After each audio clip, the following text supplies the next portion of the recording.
وبركاته. وعليكم السلام ورحمة الله وبركاته. الحمد لله وكفى وسلام على عباده الذين اصطفى. أما بعد فأعوذ بالله من الشيطان الرجيم. بسم الله الرحمن الرحيم. الرحمن علم القرآن.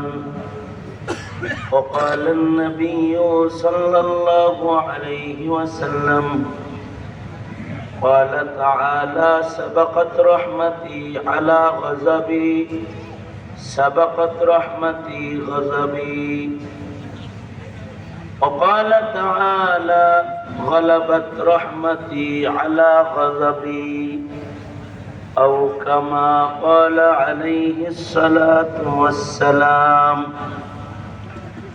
اللهم صل على محمد وعلى آل محمد كما صليت على إبراهيم وعلى آل إبراهيم إنك حميد مجيد. اللهم بارك على محمد وعلى آل محمد كما باركت على إبراهيم وعلى آل إبراهيم إنك حميد مجيد. Jamia Arabia Darus Salam মাদ্রাসার 28তম বার্ষিক ওয়াজ মাহফিলের মোহতারম সাদার, মোহতারম সভাপতি, উপস্থিত হাজরাত, বুজুর্গ, উলামায়ে কেরাম, সম্মুখপানে সমবেত দিন প্রিয়, ইসলাম প্রিয়, দিনদার, ইমানদার, মুমিন মুসলমান ভাইয়েরা, পর্দার আড়াল থেকে আলোচনায় শামিল মা বোনেরা, আল্লাহর দরবারে শুকর, আল্লাহ তাআলা দ্বীনি নসিহতের মজলিসে উলামাদের সোহবতে জান্নাতের বাগানে আমাদেরকে একত্রিত হওয়ার তৌফিক দান করেছেন। এজন্য কালিমাতুশ শুকর করি, শুকরিয়া আদায় করি, জবান খুলে মুহাব্বতে বলুন আলহামদুলিল্লাহ। বিকাল থেকে উলামা হযরত গুরুত্বপূর্ণ নসিহত আপনাদেরকে করেছেন। আমি আপনাদের সামনে হযরত পীর সাহেব মধুপুরের নির্দেশে পীর সাহেব হুজুরের সাহেবজাদা হযরতুল আল্লাম ওবায়দুল্লাহ কাসেমী দামাত বরকাতুহুম ওনার আহ্বানে এখানে এসেছি। কিছু বলবার জন্য নির্দেশ করা হয়েছে, তাই বরকতের নিয়তে আয়াত হাদিস আপনাদের সামনে পেশ করেছি। আল্লাহ পাক তৌফিক দিলে কিছু কথা মুরব্বীদের জবান নকল করে আপনাদের কানে তাকরার করার ইরাদা। আল্লাহ তাআলা কিছু উপকারী কথা আপনাদের কানে পৌঁছানোর তৌফিক দান করেন। আপনারা দোয়া করুন, বলুন আমিন। আমিন।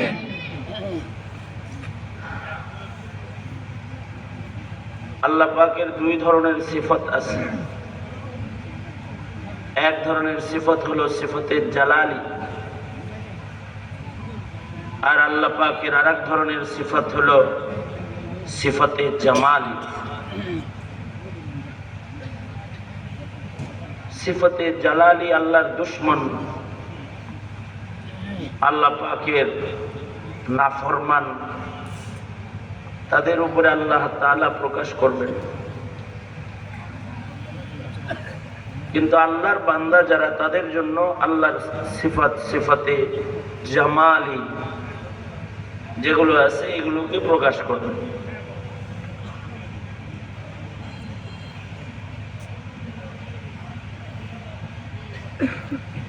আল্লাহ পাকের জালাল কাফির মুশরিকদের উপরে বেশি, যারা নাফরমান বেঈমান। এই কারণে দুজকের সর্বনিম্ন স্তরে নাফরমান বেঈমানদেরকে রাখা হবে। জাহান্নামের মোট 7টা স্তর আছে।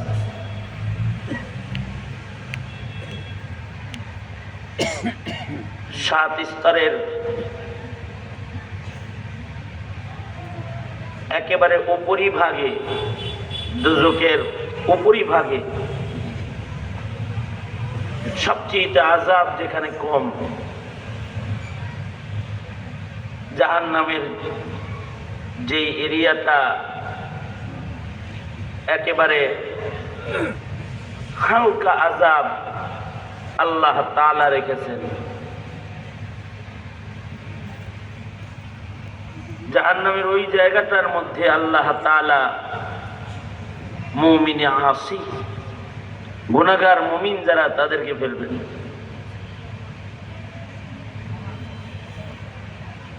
এরপরে 2 ধাপ আরেকটু ভয়ঙ্কর। ইহুদ নাসারারা 2য় ও 3য় স্তরে থাকবে। তাদের উপরেও আল্লাহ পাকের কিছুটা মোহাব্বত আল্লাহ এর লেগে প্রকাশ করবেন, জামাল জালাল তাদের উপরে এত না।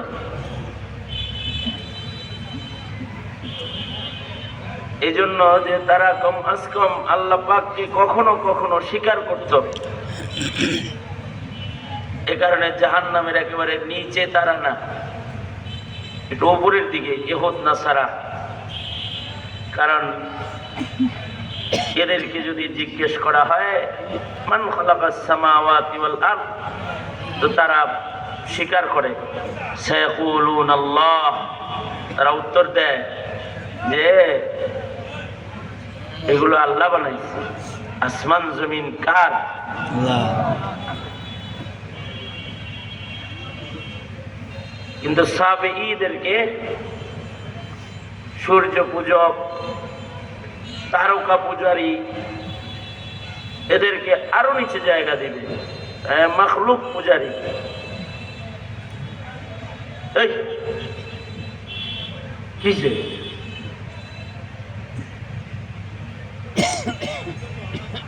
সাবিঈদেরও নিচে থাকবে মাজুসি, অগ্নি পূজারী। অগ্নি পূজকরা আরো নিকৃষ্ট। এরপরে একেবারে 6ষ্ঠ স্তরে আল্লাহ তাআলা রাখবে মুশরিকিন, যারা বহুত্ববাদে বিশ্বাসী। এটা আরো নিকৃষ্ট। এর চেয়েও নিকৃষ্ট হলো যারা কুফর লালন পালন করে মুমিনের বেশ ধরে মুনাফিক হয়ে চলাফেরা করে, তাদেরকে একেবারে দোজখের সর্বনিম্ন স্তরে আল্লাহ তাআলা রাখবে। ইন্নাল মুনাফিকিনা ফিদ দারকিল আসফালি মিনান নার। কিন্তু মুমিনদেরকে দোজখে, মুমিনে আসি যারা গুনাহ করছে, কেউ করছে না, শুধু গুনার গুনাহ, খালি ঈমান ছাড়া আর কিছু নাই, এদের প্রতি আল্লাহর একটা মায়া মমতা আল্লাহ তাআলা দোজখের ভিতরে ফেলাও প্রকাশ করতে থাকবে।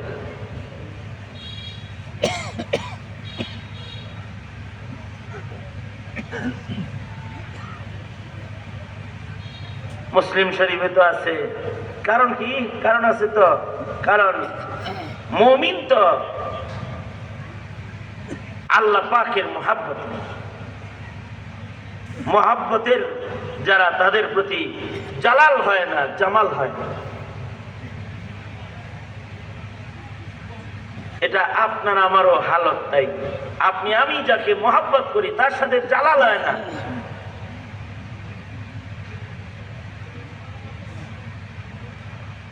মুমিনদেরকে আল্লাহ পাক জামাল দিয়ে পালেন, জামাল দিয়া আল্লাহ তাআলা ময়দানে মাহশারে আযাব হালকা করে দিবেন। বলবেন বুঝে নাই। আপনারা যেমন মহব্বতের মানুষ যারা তারে শাস্তি হালকা করে দেন, কাউরে তো লাঠি দিয়ে পিটাইছে কিন্তু ছোট একটারে পাইছে আর কিছু এরকম মানুষ করে একথা ঘাড়ে ধাক্কা দিয়ে ফালাই দিচ্ছে, সরাই দিচ্ছে। অপরাধ কিন্তু যেটা পিটাইছে এটা যেরকম করছে, মহাব্বতের যেটা সেটা এরকমই করছে, কিন্তু মহাব্বত দিয়ে তাবির করে আসলে বুঝে নাই হতো। যা, যে যাকে মহাব্বত করে তারে দেখলেও রাগ গুচ্ছা কমে যায়। এই অভিজ্ঞতা আপনারা বুড়া যারা তাদের আমার চেয়ে বেশি। তবে আমার বাড়ির লোক চালাক, যদি দেখে যে আমি রাগ হয়েছি তো নাতি নাই না কোলে দেন, কারণ এইটা কোলে দিচ্ছে আর তার রাগ করার কায়দা নেই। এখন নাতি নাতনির সাথে হাসা কথা বলতে হবে, কিরে মহাব্বতের যারা তাদের সাথে রহমের আচরণ পায়। মুমিন আল্লাহ পাকের মহাব্বতের এ কারণে মুমিনকে দোজখে ফেললেও আল্লাহ তাআলা তার সাথে রহমের মুআমালা করবেন, কারণ আল্লাহর গজবের চাইতে রহম বেশি। এই কারণে কোরআন শুরু করার আগে মুমিনদেরকে কয় আলহামদুলিল্লাহি রাব্বিল আলামিন আর রহমান আর রহিম মালিকি ইয়াউমিদ্দিন। আল্লাহ পাক বলেন আমি রহমান, আমি রহিম। প্রথম খবর দিছে আমাদেরকে আমি আলামিনের মালিক, কিন্তু আমি রহমান, আমি রহিম। আল্লাহু আকবার। আমি দয়ালু, আমি মেহেরবান। জামাল, আল্লাহ পাকের জামালকে আল্লাহ বর্ণনা করতেছে। আমি কিন্তু শুধু তোমার রব না, আলামিনের প্রভু। কিন্তু আমার সিফাত হলো আমি রহমান, আমি রহিম। সকল প্রশংসা আমার, আমার কোনো বদনাম নাই। কোরআনের শুরুতেই কইতাছে।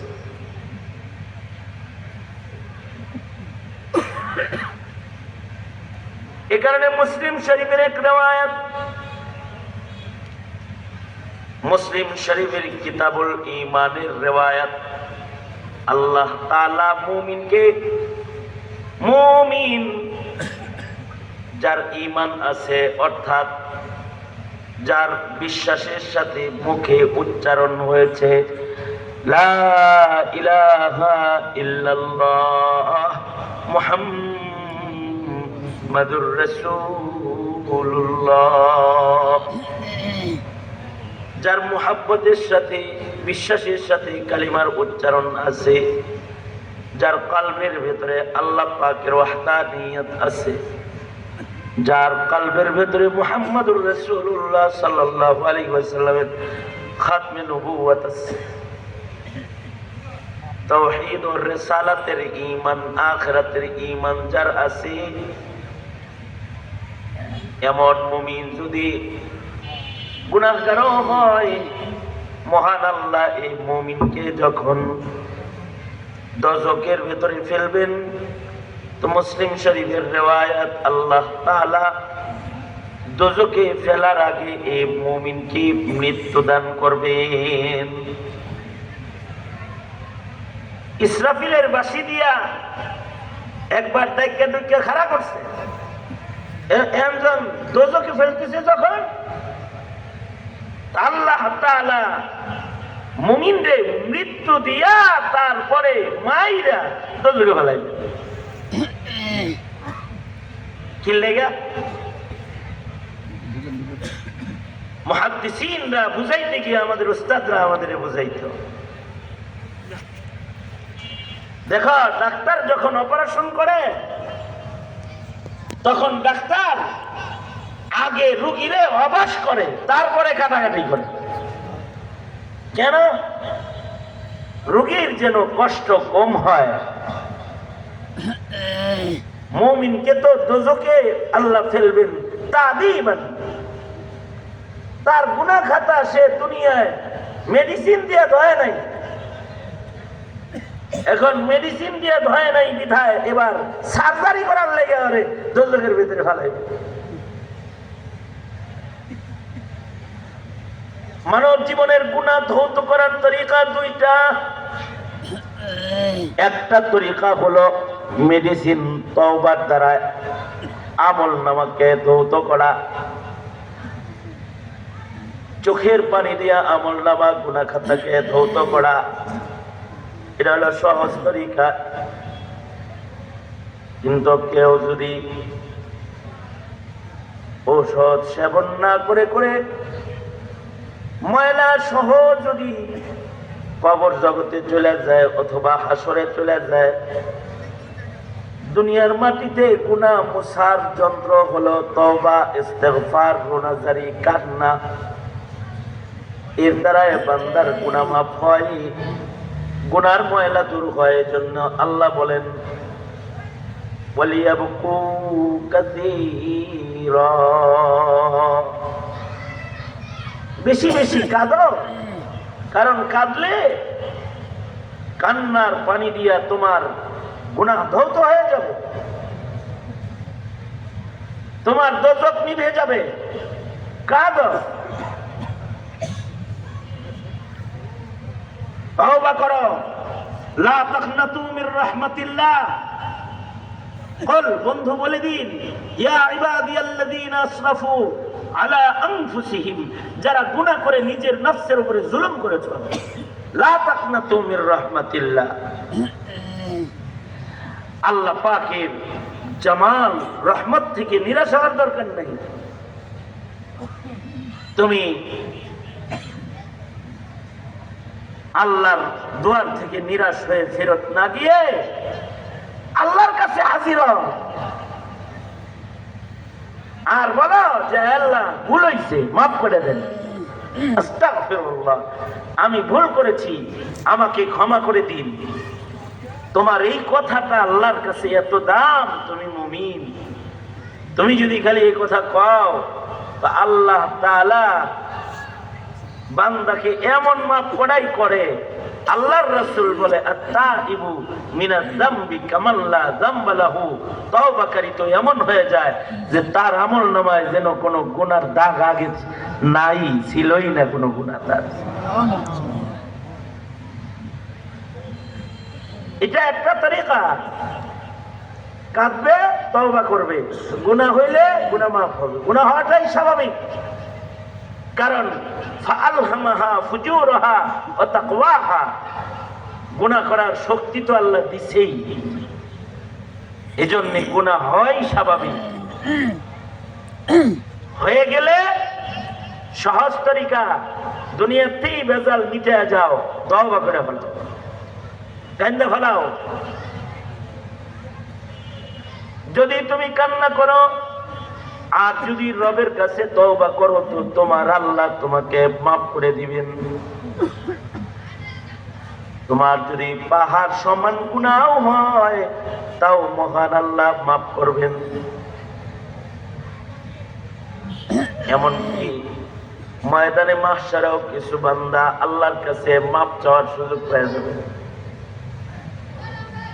যাদের কোনো নেকির কারণে আল্লাহ তাআলা তাদেরকে হাসরের মাঠেও মাফ চাওয়ার সুযোগ দান করবেন। আল্লাহ তাআলা তাদেরকেও মাফ চাওয়ার সাথে সাথে এমন ভাবে মাফ করবেন, হাদিসে আছে আল্লাহ তার সব গুনাহ তো মাফ করবেন। খুব গোপনে পৃথিবীর কোন মানুষকে না দেখায়া আল্লাহ তাআলা তার সব গুনাহগুলোকে নেকির দ্বারায় পাল্টায় আল্লাহ তাআলা আমলনামায় ঢুকায় দিবেন। হাদিসে আছে এক মুমিনকে আল্লাহ তাআলা বলবেন, এই এদিকে আয়। মুমিন কাছে যাবে, গেলে তার মাথায় হাত রেখে আল্লাহ তাআলা এই মুমিনের সাথে তার কানে ছোট ছোট করে কথা বলবেন, কাউরে শুনতে দিবেন না। বান্দা শুনবে আর আল্লাহ শুনবে। আল্লাহু আকবার। কি কারণে? ঈমানের কারণে, তার প্রতি রবের মায়া, সে রবের আপন।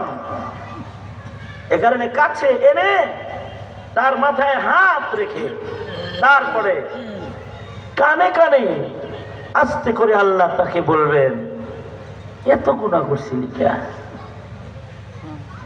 এত পাপ করছিলি কেন রে? বান্দা তখন বলবে, আল্লাহ ভুল হয়ে গেছে।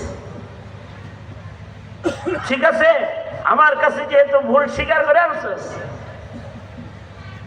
তোর জন্য আজকে আমি আমার আরেকটা জামালি নাম, সত্তার নামকে তোর উপরে প্রয়োগ করলাম। আমার সত্তার নাম দিয়ে তোর জিন্দগির সব গুনাহ আমি ঢেকে দিলাম, কাউকে দেখতে দিব না তোর গুনাহ। শুধু থাকলাম না, তুই ভুল স্বীকার করছিস যে, এ কারণে তোর গুনাহগুলোকে আমি নেক দিয়া পাল্টায় আমল নামায় ঢুকায় দিলাম। যা, বিনা হিসাব জান্নাতে চলে যা। সাবাকাত রহমতি গজবি, আল্লাহর আরশে লেখা, সাবাকাত রহমতি গজবি। আল্লাহ বলেন, আমার হাদিসে কুদসি আল্লাহ বলেন, আমার রহমত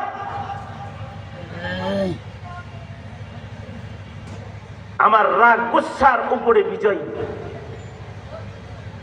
গালাবাত রহমতি আলা গজবি। দুনিয়াতে যদি কেউ মাপ চায়, তাও আল্লাহ এইভাবেই বান্দাকে মাফ করবে, কারণ আল্লাহর দয়া বেশি। এ কারণে কোনো মাহফিল হইলে সেখানে যাওয়া চাই। আলেমরা কিছু বলে বসে শোনা চাই। আল্লাহর নামের জিকির হয়তো নিরিবিলি বসে বসে আল্লাহর নামের জিকির করা চাই। চতুর্দিকে রহমতের ফেরেশতারা দাঁড়ানো আছে, তাদেরকে সাক্ষী রেখে রেখে আল্লাহ তাআলা বলতে থাকে, এ বান্দাটা না বুঝা গুনাহ করছে, দেখ আমারে পাইতে চায়, দেখ আমারে ভয় পায়, দেখ তোরা সাক্ষী দেখ আমার দোজখকে আমার বান্দা ভয় পায়।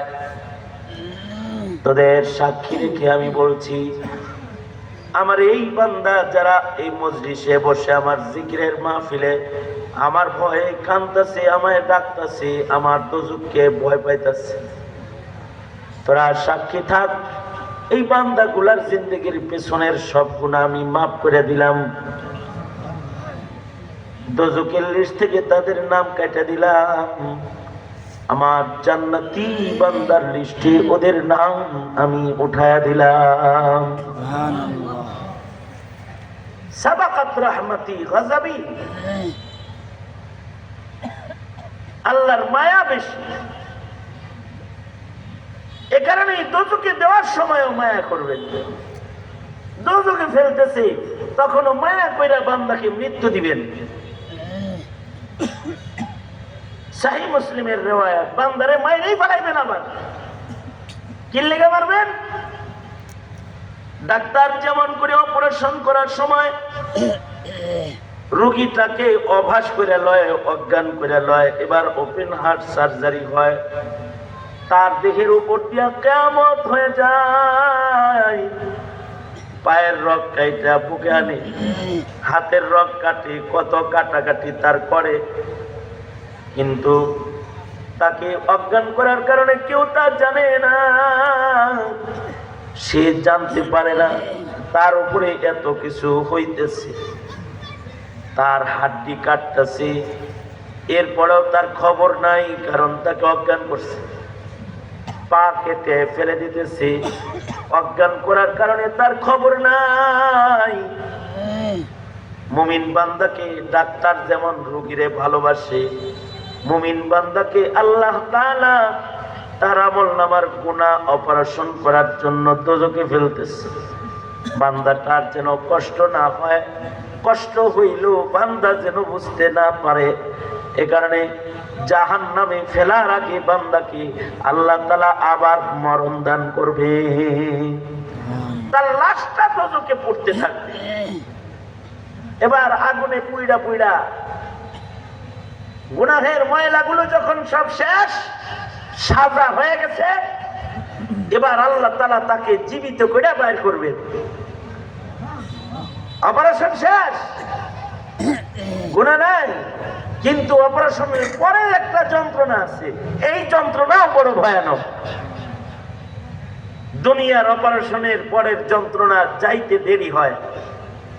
দোজখ থেকে আল্লাহ বের করে বান্দাকে নাহরে হায়াতের পানি দিয়ে গোসল দিবেন। গোসল দেওয়ার সাথে সাথে জাহান্নামে জ্বলা অবস্থায় তার দেহ যে কালো বর্ণের হয়ে গেছে, এটা জান্নাতের পানি দিয়ে যখন গোসল দিব, তখন তার সব কালো ময়লা সাফ হয়ে সুদর্শন জান্নাতি যুবক যুবতীতে পরিণত হয়েছে। সুবহানাল্লাহ। এবং আল্লাহ তাআলা বলবেন, তুই আমার বান্দা, তাই তোর অপারেশন হয়েছে। আল্লাহ তাআলা বান্দাকে মহব্বত করেন, মায়া করেন, ভালোবাসেন। হাসরের মাঠে আল্লাহ বলবেন, আনার রহমান, সূরা রহমানের তিলাওয়াত করবেন। আর রহমান, আনার রহমান, আমি দয়ালু প্রভু তোমাদের, আমি দয়া করে তোমাদের কোরআন শিখাইছি। আল্লামাল কোরআন, তোমাদের মানুষ বানাইছি, তোমরা যা জানো না তা তোমাদের নবী পয়গম্বর দিয়ে শিখাইছি। তোমরা কিছু জানতে না, তোমাদের সব জানাইছি। আমি দয়ালু, দয়াময় প্রভু তোমাদের। এ কারণে নিজের রবরেও তো চিনতে হয়। আল্লাহর রাসূলও বলতেন আল্লাহকে, মা আরাফনাকা হাক্কা মারিফাতিক, মা আরাফনাকা হাক্কা মারিফাতিক। আয় আল্লাহ, আপনার দয়া, আপনার মায়া কত, যেভাবে আপনাকে চেনা দরকার ওইভাবে আমি চিনি নাই। বলবে, মা আরাফনাকা হাক্কা মারিফাতিক, মা আবাদনাকা হাক্কা ইবাদাতিক। যেমন মহব্বত আপনি করেন, যেমন মহব্বতের গোলামি আমার করা দরকার, ওগো আল্লাহ আমি ওই মহব্বতের গোলামিটা করতে পারি নাই। নবীজিও বলতেন, আমাদের ওই অনুভূতি নাই, আমরা নিজের রবকেই চিনি না, তার জামাল, তার দয়া, তার মায়া বুঝি না।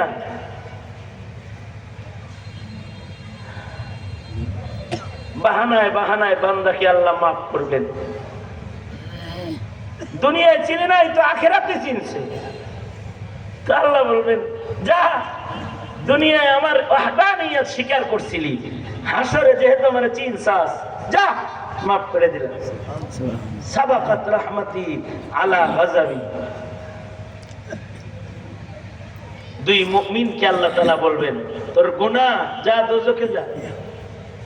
এই দুজন দোজখের দিকে যাবে, কিন্তু একজন জাহান্নামের দিকেও যাবে, আবার আল্লাহর দিকেও ফিরে ফিরে চাবে। মহান আল্লাহ বলবেন, আয় আমার বান্দা, কেন আমার দিকে এমন করে ফিরে ফিরে বারবার চাস? বান্দা বলবে, আল্লাহ দুনিয়ায় আমি আলেমদের মুখে শুনছি আপনার দয়া মায়া অনেক বড়, দোজখে যাই কিন্তু আপনার দয়া মায়া পাওয়ার আশায় আপনার দিকে ফিরে ফিরে চাই। আল্লাহ বলবেন, বান্দা আমার দয়া যেহেতু চিনে ফেলেছো, যাও, এই কারণে আজকে দয়া করলাম, দোজখ মাফ করলাম, জান্নাত খুলে দিলাম। সাথে আরেকজন যে আছে ও সুদা যাইতেই আছে, যাইতেই আছে, দোজখের গেট পর্যন্ত গেছে না। এবার ধাক্কা দিলে দোজখে পড়ে যাবে। আল্লাহ তাআলা বান্দাকে রাখবে, নাই টাকা চাষও তো না পেছনে, তোর সাথের জন আমার দিকে চাইল, তুই একটু তাকাইলিও না। বান্দা বলবে, আল্লাহ দুনিয়া আপনার একটা হুকুম মানি নেই, আজকে দোজখে যাইতে বলছেন, এই হুকুমটাও যদি না মানি আপনার বান্দা হমু কেমনে? এজন্য আজকের হুকুমটা মানার জন্য দোজখের দিকে যাইতেছে। আল্লাহ তাআলা বলবেন, দুনিয়ায় হুকুম না মেনো, আজকের হুকুমটা যেহেতু মানছস, যা তোরে মাফ করে দিলাম, দোজখ মাফ করে জান্নাত দিয়ে দিলাম। সাবাকাত রাহমাতি আলা গাযাবি। কিন্তু এই রহমত তারা পাবে না যাদের ঈমান নষ্ট হয়ে যায়, যারা কাদিয়ানীকে অমুসলিম মনে করে না, কাফের হিসাবে চিনে না, তাদের ঈমান নষ্ট, তারা এই রহমত পাবে না। যারা নাস্তিক মুরতাদের শাস্তি বুঝে না, তাদের ঈমান নষ্ট, ওদের নাস্তিক প্রীতি আছে, ওরা এই রহমত পাবে না। যারা মুনাফিক হয়ে গেছে, ইসলামের বেশে ইসলামের ঘরে বসবাস করে কিন্তু ইসলাম তাদের হৃদয়ে না, তাদের হৃদয়ে হিন্দুত্ববাদ বসে আছে, আমেরিকা বসে আছে, লাল চামড়ার গোষ্ঠী বসে আছে, ইমানদার না, মুনাফিক, দয়া পাবে না। ইন্নাল মুনাফিকিনা ফি দারকিল আসফালি মিনান নার। দোজখের লাস্ট সীমানায় তাদেরকে রাখা হবে। মুসলিম ঘরে জন্ম হইলেই দয়া পায় না, মুমিন হইলেই, কালেমা পড়লেই, মুনাফিকরাও কালেমা পড়ছে। আজব শিক্ষিত মুমিন বাংলাদেশে আছে, আমাদের রিমান্ডে জিজ্ঞাসা করছে, হুজুর কাদিয়ানী কি আসলেই কাফের? ধরে নিছে রিমান্ডে, কাদিয়ানী কি আসলেই কাফের? মন যত চাইতেছিল তোর নাকে আগে ঘুষাইও অনেক, কাদিয়ানী কাফের তুই জানোস না? ভিতরে ভিতরে কইতে আসি যে কোন শয়তানে যে তোকে এই বড় চেয়ারটা দিয়ে রাখছিল যে তুই মানুষের জিজ্ঞাসাবাদ করিস, অথচ তুই কাদিয়ানী কাফের এটাও জানোস না। তোর মতো পুলিশ অফিসারকে 17 কোটি মুসলমানের পুলিশ অফিসার না বানায় তোকে কাদিয়ান পাঠায় দেওয়া দরকার, কাদিয়ানির মাজারের কাছে। যদি কারোর ইমানই না হয়, ইমানই যদি নষ্ট হয়ে যায়, তাইলে কিন্তু দয়া পাওয়া যাবে না। এ কারণে নিজের ইমানও যেন নষ্ট না হয়, নিজের প্রজন্মের ইমানও যেন নষ্ট না হয়। ইমানকে হেফাজত করতে উলামায়ে কেরামের সোহবত বিকল্প নাই। আলেমদের সান্নিধ্য জাতির ইমান ঠিক করে, তখন বেঈমানের চাষাবাদ ইমানের ভূমিতে চলে না। এ কারণেই যারা এই দেশে ইমানের চাষাবাদের জায়গায় কাদিয়ানিয়া তার নাস্তিক্যবাদ আর ভিনদেশি প্রভুদের চাষাবাদ যারা করার চেষ্টা করেছে, তারা জাতির আলেমদেরকে ইমান শিখানো বন্ধ করে তাদেরকে জেলখানায় আটকায় রেখেছে। তারা ইমান কারা ঠিক করবে? মৌলবীরা ঠিক করবে। আগে নবীরা ইমান ঠিক করছে, নবী আর আসবে না, তো উলামায়ে দ্বীন জাতির ইমান ঠিক করবে। মুহতারাম হাজির, সুতরাং আজকের এই মজলিসে যারা এসেছেন, শেখুল উলামা পীর কামিল হযরত পীর সাহেব মধুপুর দামাত বরকাতুহুম আসবেন, রাহবারে মিল্লাত। এই দেশে এখন কয়েকজন মুরব্বী আছে, এই 2-4 জন মুরব্বীর একজন। হারাইতে হারাইতে তো সব মুরব্বীগুলো হারাইছে। হক বলার মতো শক্তি যাদের ছিল, সামর্থ্য ছিল, যারা হকের জন্য জীবন দিছে, কিন্তু হকের খেলাফ একটি জাররা কাজ করে নাই, কবরে গিয়ে শুয়ে রয়েছে তারা জান্নাতে আল্লাহর কাছে। 2-4 জন যারা আছে তাদের মধ্যে একজন পীর সাহেব মধুপুর দামাত বরকাতুহুম। আমি ধন্য যে আমিও হযরত পীর সাহেব হুজুরের রূহানি সন্তান হতে পেরেছি। শুধু রূহানি সন্তান না, পারিবারিক সন্তানের মতন করে হুজুর মহব্বত করে। গত কয়েকদিন আগে কুমিল্লাতে আসার সময় রাস্তায় সিএনজি পাম্পে দেখা, এমন ভাবে জড়ায় ধরছে, বাপ সন্তান পাইলে যেরকম বুকে জড়ায় ধরে রাখছে, ধরে রাখছে। আমি কই এই ধরাটা হাসরের মাঠেও যখন পায়া যাবো তখন সফল হয়ে যাবো। মুহতারাম হাজির, আল্লাহ তাআলা এই মজমাকে কবুল করে, আপনাদেরকে কবুল করে, আমিন, আপনাদের হাজিরিকে কবুল করে। আমিন, এই মাদ্রাসার দিকে খেয়াল রাখবেন ইনশাআল্লাহ। ইনশাআল্লাহ। আমি 2-4টা কথা বললাম।